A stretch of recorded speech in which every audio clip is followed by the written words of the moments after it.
Okay, hi Go Run Girls, Coach Marie here, and I'm joined today with Rachel James from Rachel James Nutrition. Welcome, thank you for coming to chat to us about hydration. Thanks Marie for asking me.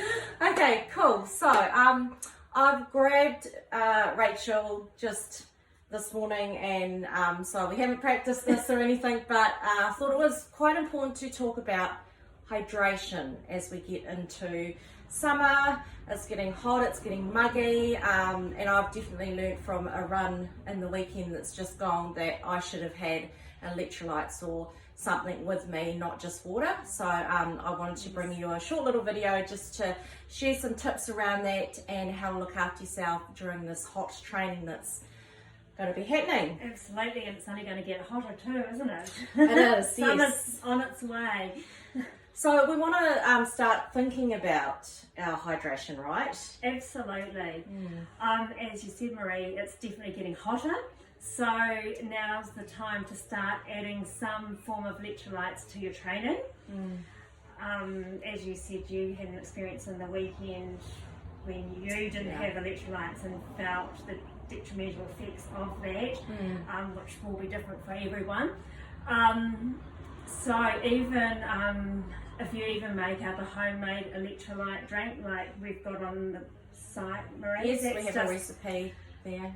Just a handy, easy go-to just to start hydrating. more than water, because we're starting to lose the salt, and a good test to see how much salt you are losing is when you sweat in your eyes and if it gets a bit stingy.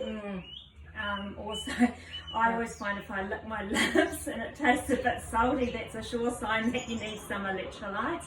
And some people have that white crystallized sweat under their arms. So if you're finding that you've got any of those kind of quick symptoms, we'll call them for this purpose, that's definitely a telltale sign that you need to start hydrating with some electrolytes. And I think you get to know your body.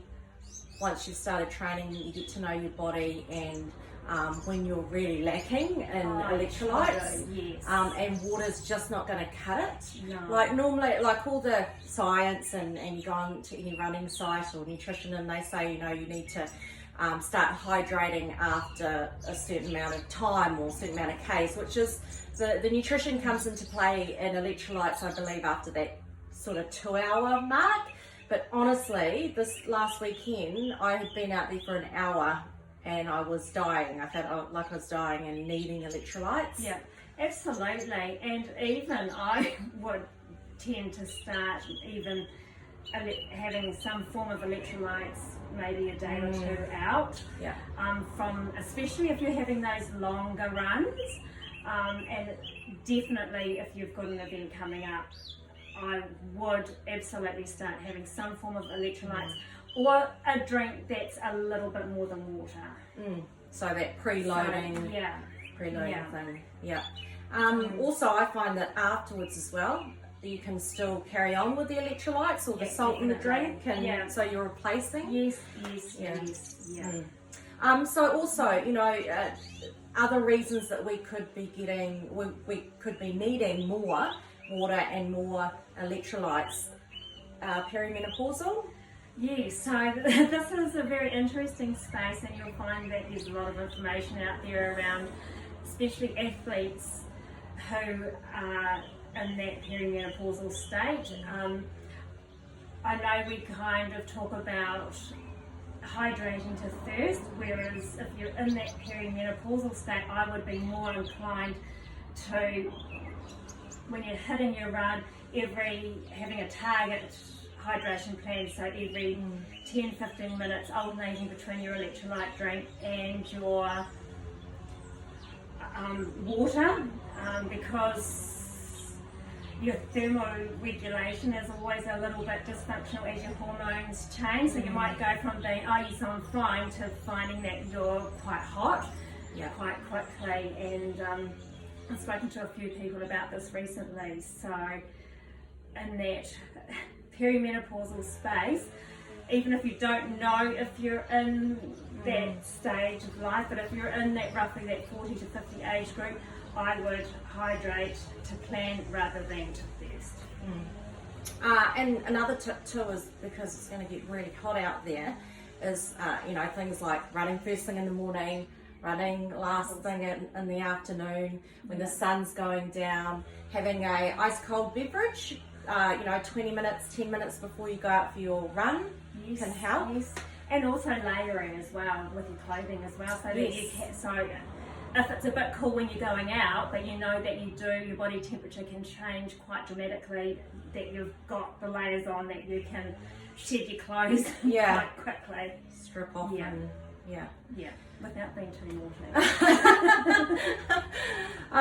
Okay, any other tips that you have, or is that pretty much it? Because you don't have to make up a big flash drink, do you? No. It's just a case of adding, is it rock salt? I make up a drink, and I use, obviously, the water. I use some form of fruit, usually lemon or lime or orange, or anything that's a bit juicy and gives it a little bit of a palatable taste. I add in a little bit of maple syrup, some apple cider vinegar, some herbs, either mint is quite refreshing, but also basil, because if you do get a little bit of GI tract distress, it can be quite good for that upset.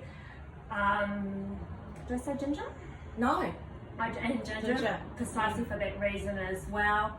And then I just get my rock salt and I give it a couple of twists, and I like to be able to taste that that it's lightly salted, but I'm not going for a real salty tasting drink. And especially at this time of year, I find that's quite effective for me. But then when it gets hotter again, probably after that Christmas, that January, February period when it is quite hot, then I would then go to a purchased electrolyte drink. Okay, yeah. How about over summer when we have barbecues and parties, and maybe you've had drinks the night before? That's the one. And then you have a big run in the morning, or a hot run. What do you suggest for that? You've put me on this one. Don't overindulge. Oh, there you go. Easy. The fun is gone. But I'm a big fan of having a fancy drink that doesn't necessarily need to be alcoholic in a fancy glass. Right. That's yes. my thing. Yeah. But it's the silly season's coming up, so we might want to have a drink with friends. But my suggestion is don't overindulge, because you might actually your long run the next day is not going to be fun. No. At all. Or do your long run before you go out socialising, so you've got Sunday off. Yes, good advice. So, but also making sure you're eating a good healthy meal. Having a good salad in there. You want to support your liver in the detoxification, which then gets the alcohol out of the system. So making sure you're having a good balanced meal. Water-based food. Yeah, I guess is all going to help. You have to still keep hydrated. There's never really any surefire. We will probably overindulge, and we've had the tomato juice and all of those kind of things to help us. So go out and have a good time. Just be smart. Yes, that's good advice. Yeah, and have fun, but don't reach for the third, fourth, fifth drink. If you've got a big or a hot run in the morning, it's all about planning things around the events that you pick and choose to Absolutely. do. Yeah, and what's more important to you? Because this training isn't going to last forever. So just like Rachel, I'm training her for the Tarawera 50. So I'll put in those big long runs for her, but she'll organise her social life calendar around that. And so you're saying I have a social life, Marie? Probably not. No, I'm just saying it for the camera, because realistically you're not. But it's really important, I know, to Rachel to be at that start line and be fit and confident when she starts the race. So that means it all comes back to the daily habits and those weekend runs. Absolutely. You probably say this to your clients, Marie. It's a lot of it's mental. So having those good mental habits, remaining positive, getting good sleep, surrounding yourself with positive people. Yeah. Then your food, making sure you're nourishing your body to be able to achieve those running goals, and then getting the training done. That's what gets you to the start line. Yeah. And your head gets you to the finish line. Yeah, I love that. Yeah, that's great. Awesome. Okay, hopefully those tips have helped you out with hydration. Just start thinking about it, if anything. Yes. Start having a plan in your head, what you're going to do, how you're going to get through this hot summer. Yes. Awesome. Thank you, Rachel. Thanks, See Marie. you guys.